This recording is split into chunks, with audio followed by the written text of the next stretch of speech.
Time for a little I'm buying or keep trying. Alex Verdugo got homer hot Friday night against the Toronto Blue Jays. Not once, but twice.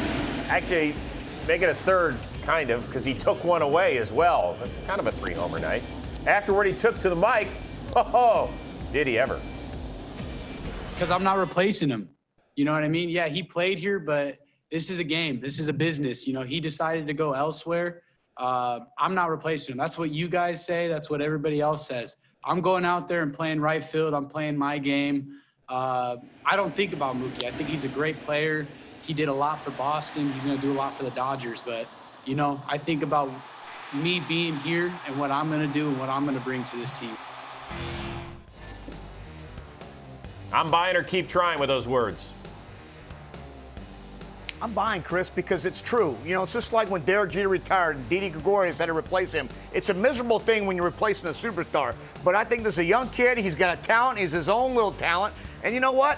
The numbers, we'll see how they go. I mean, Mookie Betts is an MVP. Fans have the right to be sad. But Alex Verdugo, man, he's a good ball player. And we will see in 6 years how that baseball card looks. Yeah, a couple things. I like his attitude with it, but Mookie didn't leave. Well, he did leave, but he got traded. He didn't leave by a free agency. Now, he just didn't accept a long-term extension from Boston. He accepted one from L.A. after having never played a game for him, but that's another point. He left, but he didn't choose to leave. He got traded. So let's just clear that up. Let's make it factually accurate. But the thing with Verdugo, he's got to understand fans are always going to compare him to Mookie Betts. If it doesn't bother him, great. It shouldn't bother him, but that's just the way fans and media are. We always compare it when a guy replaces somebody else. That's, you know, the least common denominator thing we like to do. My God, I'm tired from my weekend trip to Big Bear. Either that or I'm still drunk from Saturday. All right, let's move on. Trevor Bauer's had a great start to the Cincinnati Reds season. Shane Bieber's great in Cleveland. In fact, these are the two best rotation ERA leaders this season. Indians followed by the Reds. Kev, are they the top two rotations in baseball?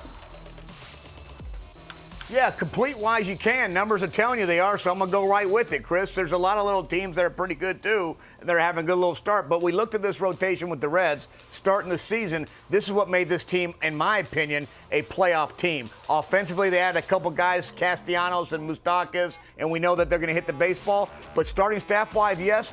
And then your Cleveland Indians. When I say your, because you've been on these guys. You knew that they were kind of sneaky good. But my goodness gracious, Bieber? I mean, he makes you kind of forget about Kluber. And that was hard for me to say because Corey Kluber was just an absolute pro in that Indians uniform. Yeah, I think the Indians are among the top two. Sometimes I want to package the rotation, put them in the DeLorean and set it for 1995 or 97, and maybe we'd have a World Series ring. I think the Dodgers you could throw in the top two as well, but the Reds are right there in the top five. They're really, really strong. All right, last one. Jared Hughes, did you see this? He's now pitching for the New York Mets. Had a little bit of a tumble.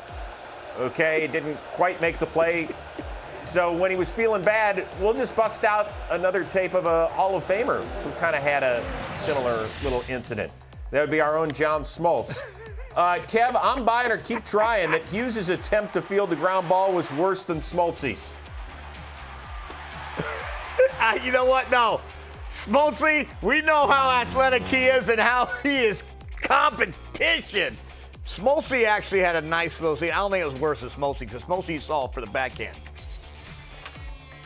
Yeah, and plus when the hat came off and you got to see the top, it definitely didn't look kind of like the hair that we have in that graphic underneath. It was, there was a little more air conditioning on Smoltz's version of his top.